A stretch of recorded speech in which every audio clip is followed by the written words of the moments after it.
Graça e paz, irmãos. Vamos abrir a palavra de Deus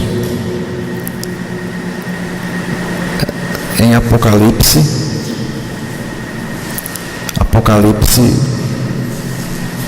capítulo 12, versículo 9. Apocalipse 12, o verso 9.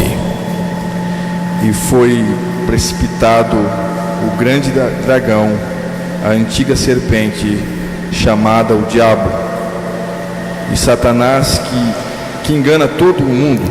Ele foi precipitado na terra, e os seus anjos foram lançados com ele. Que Deus nos dê graça nesta manhã para ouvirmos a palavra de Deus, ouvirmos a voz de Deus dentro de nós, pelo Espírito de Deus, em nome de Jesus Cristo. O texto diz que Satanás é um enganador. Diz aqui que ele engana o mundo todo. Quando diz o mundo todo, não quer dizer que ele engana a nova criatura, o nascido de Deus, o regenerado, o salvo. Não. É todo o mundo ímpio. Sabemos pela palavra de Deus, irmãos, que Satanás foi julgado e expulso na obra de Cristo no Calvário. Vários textos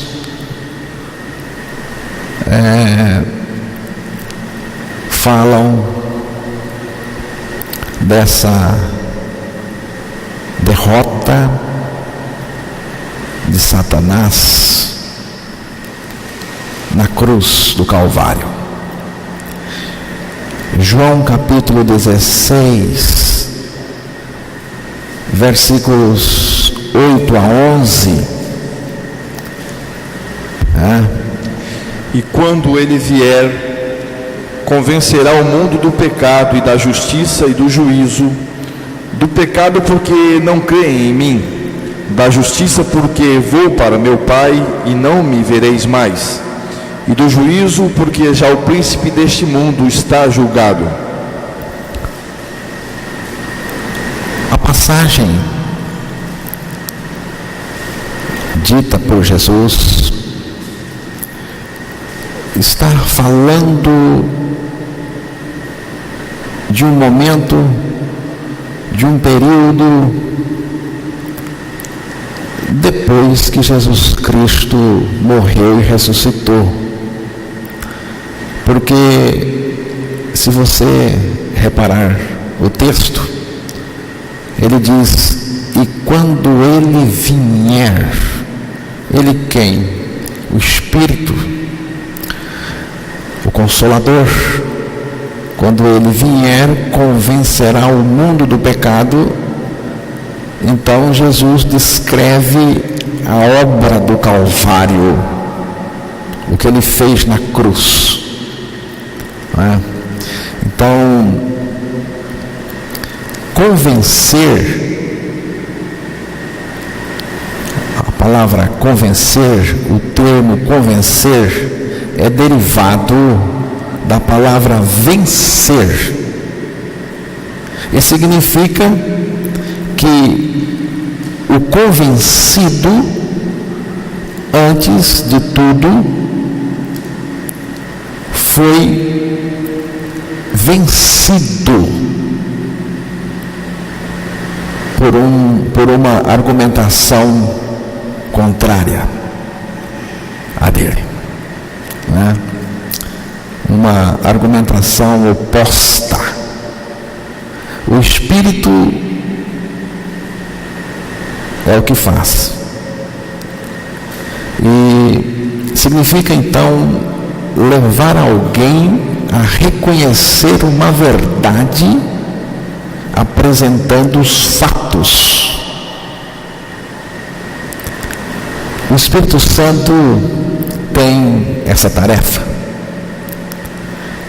E o Espírito Santo começa mostrando a culpabilidade do pecador. O pecador é culpado perante Deus por causa do pecado.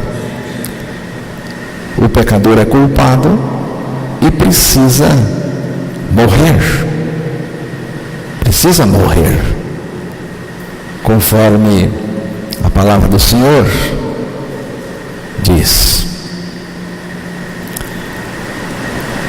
O Espírito mostra também que Cristo atraiu o pecador para dentro de si e morreu com esse pecador na cruz. Irmãos, se eu queimar esse equipamento que eu estou usando, dentro dele tem muita coisa que eu coloquei. Documentos, textos, imagens, tem muita coisa aqui dentro. Se eu queimar esse equipamento, tudo o que está aqui dentro também queima. Né? E Jesus nos colocou nele, dentro dele, na cruz do Calvário. Né? A gente chama de identificação com Cristo lá. Quando ele morreu, nós que estávamos nele também morremos. Morremos com Cristo. Morremos em Cristo. É o que diz a palavra de Deus. Né? Então, o texto diz assim: do pecado, porque não creem em mim. Preste atenção. Do pecado, porque não creem em mim. Ou seja, a obra do pecado numa pessoa continua devido ao fato dela não crer em Cristo. Entende? Devido ao fato dela não crer em Cristo. Porque não creem em mim. Foi o que disse Jesus. Ou não creem para dentro de mim. Porque é crer em Jesus. Significa crer para dentro dele. Não é? Então, irmãos,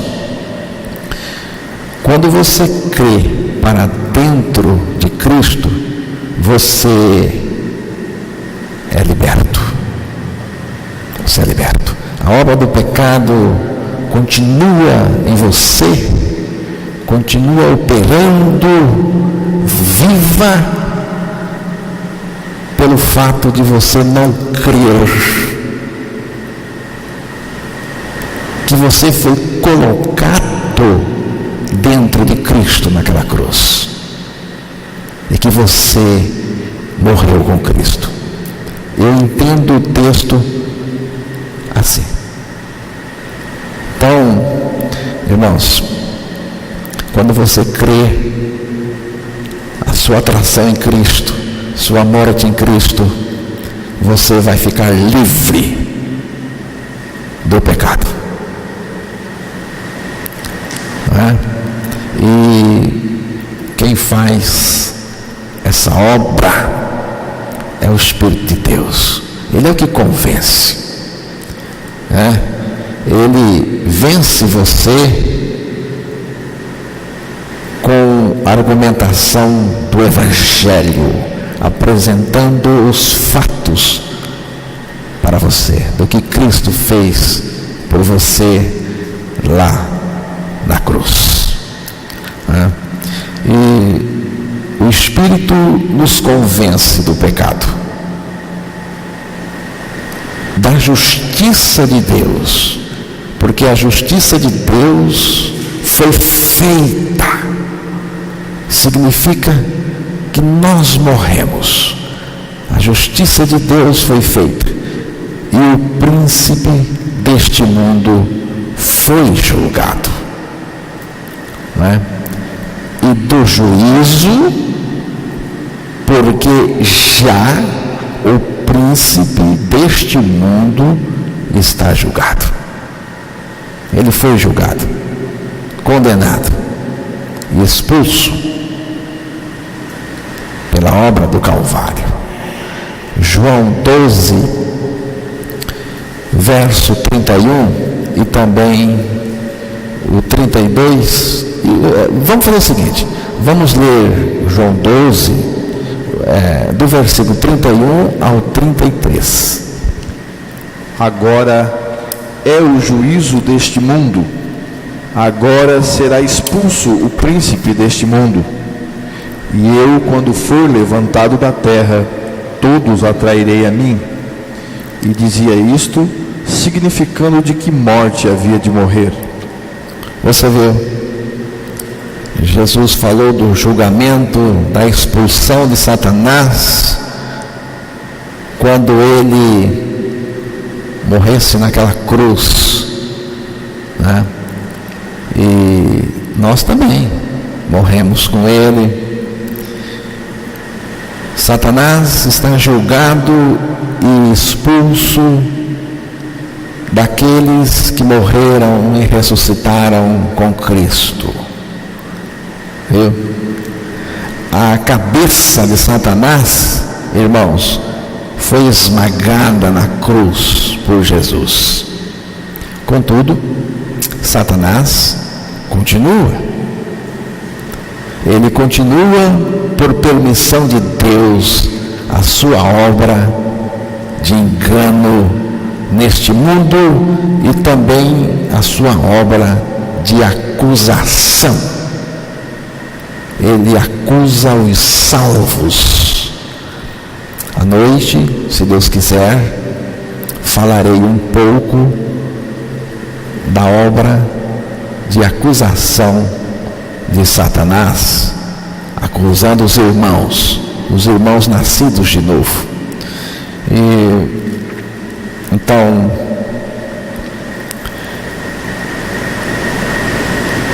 chegará o dia, irmãos, que Satanás será lançado no lago de fogo,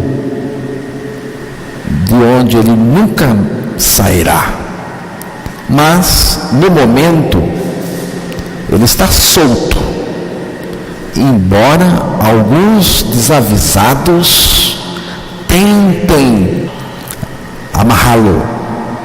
Alguns desavisados tentem amarrá-lo.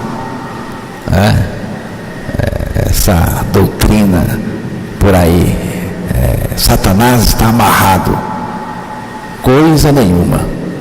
Veja Apocalipse, capítulo 20, versículos 1 ao 3 e 10. Versículos de 1 ao 3 e 10, versículo 10. E vi descer do céu um anjo que tinha a chave do abismo e uma grande cadeia na sua mão. Ele prendeu o dragão, a antiga serpente, que é o diabo e Satanás, e amarrou-o por 1000 anos. E lançou-o no abismo, e ali o encerrou, e pôs selo sobre ele, para que não mais engane as nações, até que os 1000 anos se acabem, e depois importa que seja solto por um pouco de tempo. E o diabo que os enganava foi lançado no lago de fogo e enxofre, onde estão a besta e o falso profeta, e de dia e de noite serão atormentados para todo sempre. Você viu?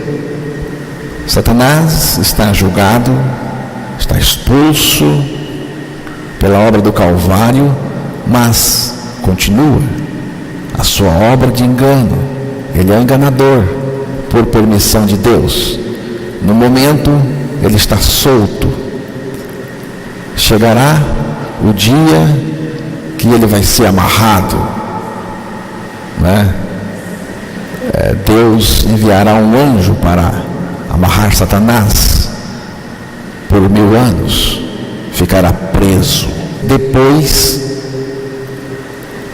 será solto e vai enganar novamente, porque a sua obra é enganar. E finalmente será lançado no lago de fogo, de onde nunca sairá. O texto que foi lido no início e também esse agora apresentam para nós algumas características do dragão, da antiga serpente. Diabo significa acusador, difamador, caluniador, não é? Descreve o caráter, o procedimento do dragão. Satanás, né? Este nome quer dizer adversário. É também chamado de sedutor de todo mundo ímpio, né? Irmãos, desde a primeira vez que Satanás apareceu, ele tem enganado os homens para seduzi-los ao pecado. Ele é o pai da mentira, ele é o trapaceiro, ele é o mestre dos enganos. Mas você que creu em Cristo pela obra do Espírito não precisa temer Satanás. Não precisa. O fato de Cristo ter nos atraído, ter nos identificado nele, ter nos feitos mortos com ele na cruz, resulta na expulsão do diabo de nós, irmãos. Ele perdeu o seu poder sobre aqueles que creem que estão mortos com Cristo e Cristo vive neles. Satanás está expulso de cada pessoa que creu sua morte com Cristo na cruz.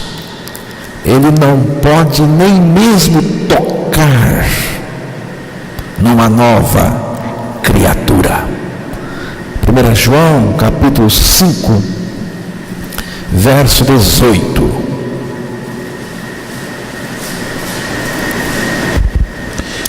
Sabemos que todo aquele que é nascido de Deus não peca, mas o que de Deus é gerado conserva-se a si mesmo, e o maligno não lhe toca.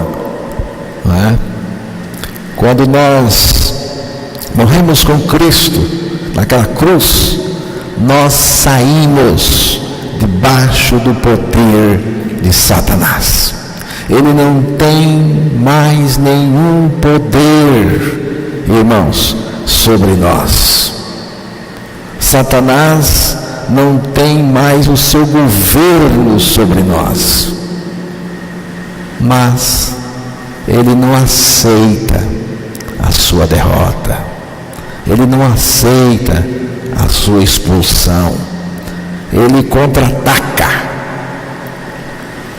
Mas tudo o que ele pode fazer é andar ao nosso derredor, rugindo, mas não pode tocar em nós.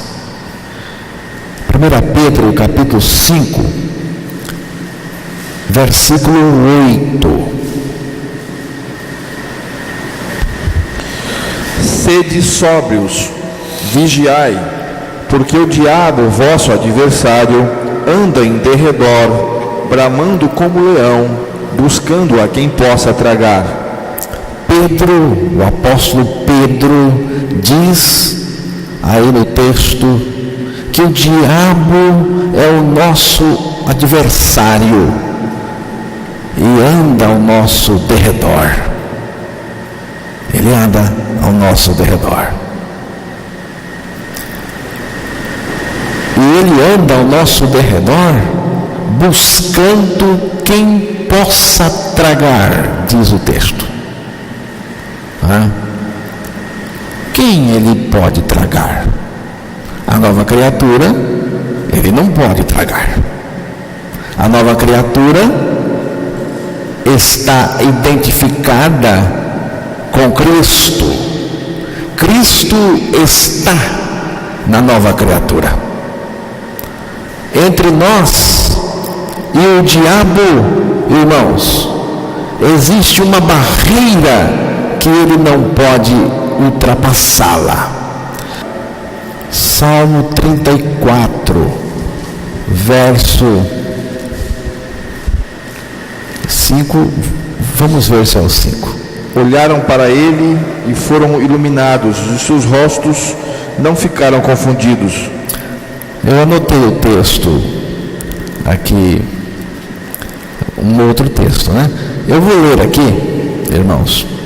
O anjo do Senhor acampa-se ao redor dos que o temem e os livra. Eu acho que é o Salmo 34, o verso. Então pode ser lido. O anjo do Senhor acampa-se ao redor dos que o temem e os livra.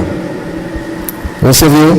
O anjo do Senhor, ou seja, o próprio Senhor Jesus Cristo serve de exército ao redor dos que o temem e os livra de perigos visíveis e invisíveis. Veja bem, o texto não diz os anjos do Senhor, nem diz um anjo do Senhor. O texto diz o anjo do Senhor. Parece indicar o próprio Senhor. Atenção agora para o que eu vou dizer. Depois que Cristo morreu e ressuscitou, ele não está ao nosso lado, ao nosso derredor. Depois que Cristo morreu e ressuscitou, ele não acampa ao nosso derredor. Cristo está dentro de nós, ele está em mim, ele está em nós. A expressão em Cristo, a coisa nova do Novo Testamento. Deus está em nós, dentro de nós. Então, Satanás não pode tocar onde Cristo está. Cristo está dentro de nós. Só tem uma categoria, preste atenção, porque só tem uma categoria que o diabo pode tocar, uma categoria de gente que o diabo pode tocar.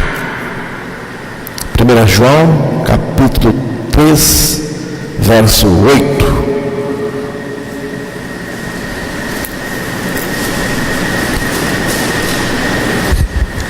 quem comete o pecado é do diabo, porque o diabo peca desde o princípio. Para isto o Filho de Deus se manifestou para desfazer as obras do diabo. Viu? Quem comete o pecado é do diabo. Então, ele pode tocar naquela pessoa que comete o pecado, porque ele é o dono. Satanás está com o golpe do Calvário na cabeça. A cabeça dele está quebrada, está esmagada, irmãos. Mas ele continua, por permissão de Deus. Deus tem um propósito e dentro do propósito de Deus para este mundo, ele vai usar Satanás. E Deus permite que ele continue, e a sua obra, a obra de Satanás, é em cima do engano. Ele é um especialista em enganos. Ele é o mestre dos enganos. E como mestre dos enganos, ele tem uma mentira apropriada para cada tipo de pecador, para cada tipo de igreja apóstata. Ele tem. E vejamos algumas de suas mentiras. A primeira é a seguinte: o pecado traz realização. Satanás mente para as pessoas, para as igrejas apóstatas. O pecado traz realização. A maioria das conquistas das pessoas é conseguida pecando, irmãos, ou então apoiando o pecado, ou amenizando o pecado, Em razão disso, o pecado dá a sensação de felicidade falsa. Hoje, na igreja pós-moderna, igreja apóstata, se ensina a ganância, se ensina a cobiça, se ensina a avareza. Como? Sim, senhores. A teologia da prosperidade, que a pessoa tem que ficar rica de qualquer jeito, pregada por aí, nada mais é do que isto aqui. Então, Hebreus capítulo 11, versículo 25, o pecado gera sim um gozo, um prazer falso na pessoa, escolhendo antes de ser maltratado com o povo de Deus do que por um pouco de tempo ter o gozo do pecado. Gozo do pecado. Pecado tem um gozo, tem um prazer. Só que depois, esse gozo, esse prazer se transforma em fel de amargura. Atos capítulo 8, verso 23.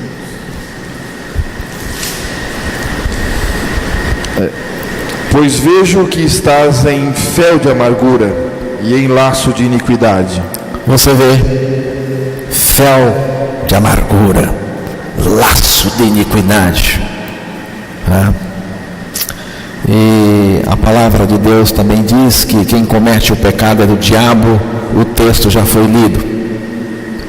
Espero espero que a palavra de Deus sensibilize você, porque afirmar que você pertence a Deus na prática do pecado é mais uma mentira do diabo.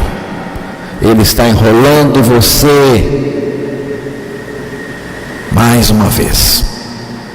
Se persistir no pecado, você terá que ouvir as duras palavras do nosso Senhor Jesus Cristo naquele dia: apartai-vos de mim, malditos, para o fogo eterno preparado para o diabo e seus anjos.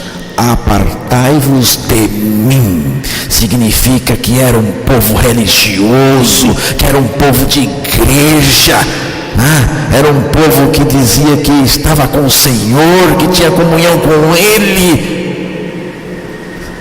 Senão Jesus não teria dito: apartai-vos de mim. Vamos confiar na palavra que nos renasce e nos liberta verdadeiramente do pecado. Outra mentira de Satanás é a seguinte: o pecado é facilmente derrotado. É uma mentira dele, irmãos. O objetivo dessa mentira é fazer a pessoa acreditar que o pecado não é perigoso. Se você acha que o pecado não é perigoso, você já caiu na rede do mestre dos enganos. Se você acha que a sua mentira não é perigosa, o pecado é tão perigoso que sem a intervenção do poder de Deus, ele não pode ser vencido nem abolido por nenhum de nós. Entenda, irmão, o pecado é tão perigoso que se não fosse a intervenção de Deus, nenhum de nós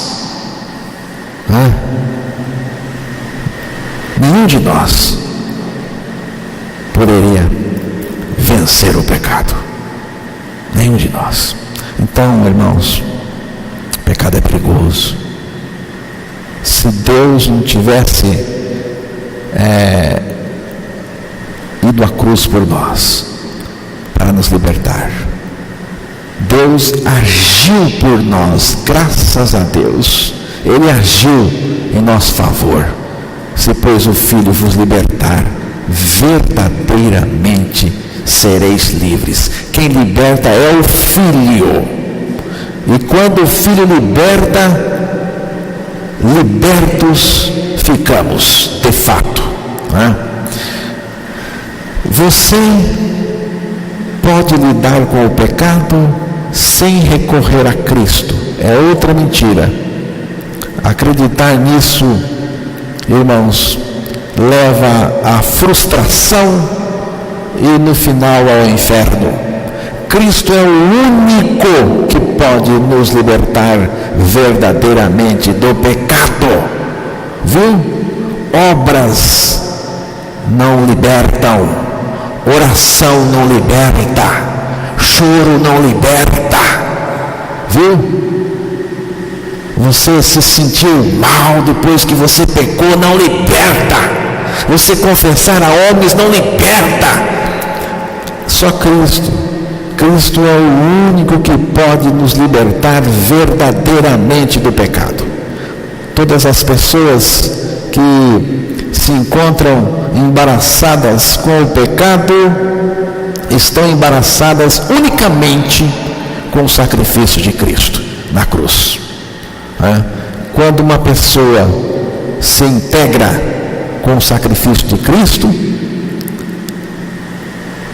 ela não terá mais embaraço nenhum com o pecado. Outra mentira: não é preciso tratar com o pecado imediatamente. Não é preciso. Acreditar nessa mentira é um erro fatal e revela o quanto você brinca com o pecado. Viu? Vou dizer o seguinte: o quanto antes você tratar essa questão do pecado na sua vida, melhor é para você. Não brinque com a sua alma.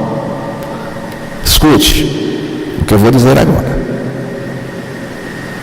Quanto mais o tempo passa sem tratar o pecado na sua vida, mais endurecido pelo engano do pecado você vai ficar. Viu? Você vai ficar. Posso pecar sem sofrer as consequências. Muita gente pensa assim, né? Muita gente acredita nessa mentira, especialmente se o pecado é pequeno. O pecado é pequeno, é uma mentirinha, né? É um palavrão que você ofendendo alguém, é uma coisica de nada, né? Eu quero dizer para você, não existe pecadinho. Só existe pecado para Deus. Não existe meio pecado para Deus. Se você pensa assim, aprenda esta lição. O caruncho é pequeno, mas põe abaixo o paiol. O cupim é pequeno, mas destrói a casa inteira. A formiga é pequena, mas causa grandes prejuízos à lavoura. O fundo da agulha é pequeno, mas por ali passa novelo inteiro de linhas. O que você chama de pequeno pode ser a sua grande desgraça. Então, cuidado. Deus não vai me julgar, porque todo mundo faz o mesmo, não é? Uma outra mentira. Todo mundo faz, eu faço também. Deus não vai me julgar. A maioria faz. Eu sei que é difícil ficar contra a maioria. Eu sei que é. Muita gente prefere a maioria. Então, cuidado para você não ir para o inferno com a maioria. Veja o que diz a palavra em Êxodo 23, versículo 2.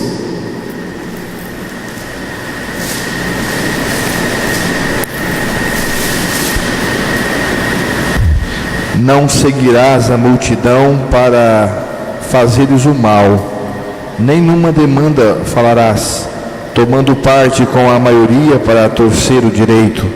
Você viu? Não seguirás a multidão para fazeres o mal, não é? Nem numa demanda falarás, tornando parte, tomando parte com a maioria para torcer o direito. Eu vou dizer aqui uma coisa: se o mundo inteiro ficar contra a palavra de Deus, eu ficarei contra o mundo inteiro.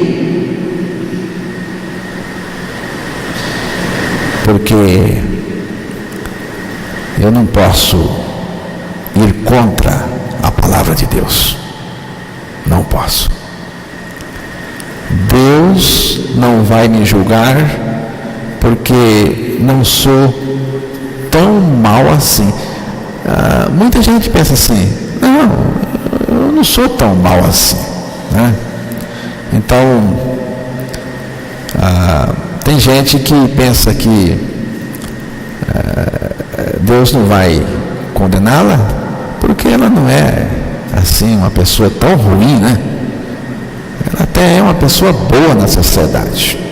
Então, eu quero lhe dizer o seguinte: mesmo que você seja gente boa na sociedade, e tem gente boa, mesmo que você seja gente boa, a palavra do Senhor diz que você tem uma natureza maligna, pecaminosa, e que você precisa ser salvo dela. Foi para remover toda essa natureza má de dentro de nós que Cristo nos fez morrer com Ele na cruz. Se você fosse bom, Jesus não teria morrido por você. O fato de Jesus ter morrido por você já é a prova de que você não é bom. Que você não é bom. Se Ele morreu por você, é porque você necessita de salvação. Para alguns, Satanás diz. Ele não diz isto que eu vou dizer aqui para todos. Para alguns, Satanás diz: não tem mais jeito para você. Deus não vai te perdoar. A pessoa está toda lascada no pecado, e acredita na mentira de Satanás. Ou pelo menos, irmão, bate a dúvida na cabeça da pessoa: será que Deus vai me perdoar? Eu acho que não tem jeito para mim.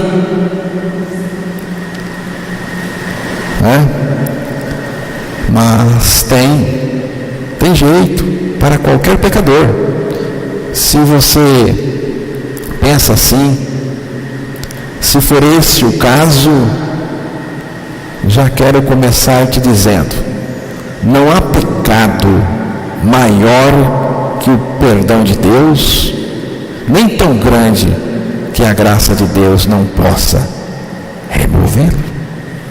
E Deus tem um convite muito precioso para você. Isaías 1:18.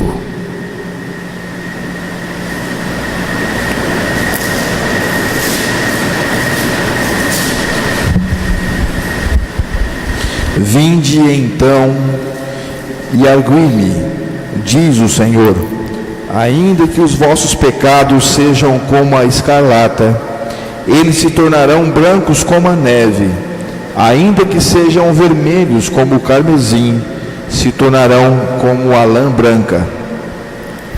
Veja só, esse convite, convite de Deus, é um convite no modo imperativo, é um convite belíssimo do amor de Deus. O Senhor diz: vem cá, vamos discutir o assunto. Não importa a gravidade e enormidade do seu pecado, não importa o quanto manchado de vermelho o pecado te deixou, eu vou fazer um trabalho tão fino e tão profundo que vou te deixar branco como a neve e branco como a lã. Viu? Foi lá na cruz, irmãos, que Ele fez isto. Lá na cruz Jesus removeu o pecado de tal modo que não ficou nada do pecado em você. Jesus levou em seu corpo sobre a cruz os nossos pecados. Além disso, Jesus nos crucificou com Ele para o pecado. Ele tirou os nossos pecados e nos fez morrer para o pecado, trazendo-nos uma libertação verdadeira e total. Isaías capítulo 22, versículo 14. Mas o Senhor dos Exércitos revelou-se aos meus ouvidos, dizendo: certamente essa maldade não vos será expiada até que morrais, diz o Senhor dos Exércitos. A minha versão diz: certamente esta maldade não será perdoada até que morrais, diz o Senhor. Quando você aceitar a sua integração no sacrifício de Cristo, você experimentará a libertação da sua maldade, natureza pecaminosa. Sua morte com Cristo na cruz é o seu perdão. Algo maravilhoso acontecerá com você. Você não viverá mais na prática do pecado, porque quando Deus perdoa uma pessoa, Ele também muda a sua natureza. Ele também muda a sua natureza. Então, basta crer a sua morte e ressurreição com Cristo e desfrutar do maravilhoso perdão que Deus nos oferece por sua graça. Finalmente, por último aqui, Satanás espalhou um boato de longo tempo, um boato terrível. É impossível atingir o padrão de Deus neste mundo. Viu? Muita gente, muitos crentes estão envolvidos nesta mentira. Não é? Eles defendem esta mentira como que se fosse a verdade de Deus. Satanás fez uma obra bem direitinha na vida deles. É impossível atingir o padrão de Deus neste mundo. Satanás espalhou o boato de que é impossível atingir o padrão de uma vida separada do pecado e santa neste mundo. A tendência humana, irmãos, é acreditar mesmo nesse engano do inferno. Quem acredita nisso, acredita que é impossível parar de pecar. Acredita que só estará livre do pecado quando morrer fisicamente, ou então Jesus voltar. Não é essa a ideia, irmãos? Não é nisto que o povo crê? Ora, se a libertação total do pecado se dará na morte física, ou então no retorno de Jesus Cristo, então Jesus morreu em vão naquela cruz. A cruz não serve para nada. O sacrifício de Jesus é totalmente suficiente para libertar do pecado aqui e agora. Paulo se alegrou, dizendo: já estou crucificado com Cristo. Não é? Eu vivo, não mais eu, mas Cristo vive em mim. Irmãos, Cristo é o padrão de Deus neste mundo. É o padrão de Deus. Cristo é a vida separada do pecado. Cristo é a santidade. Eu teria dificuldade para alcançar o padrão de Deus, mas Cristo não. Para Ele é fácil. Cristo vive em mim a sua vida justa e santa. Cristo vive em mim. Cristo vive em mim. Então a questão do pecado está resolvida para mim.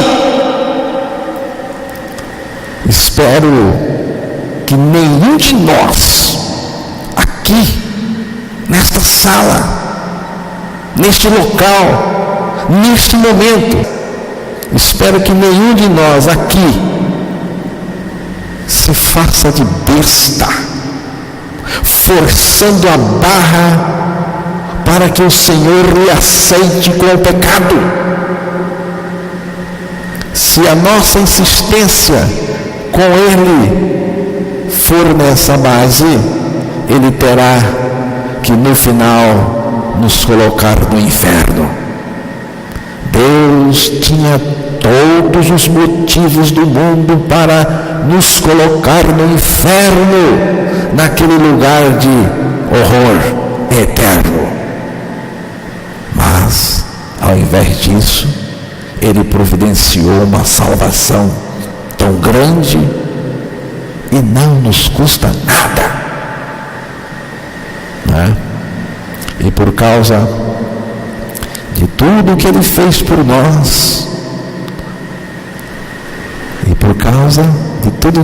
por nós, nós temos todos os motivos para não vivermos mais no pecado. Já. Porque Ele garante, né, essa condição para nós. Porque Ele vive em nós. Ele vive em nós a sua vida separada do pecado. A menos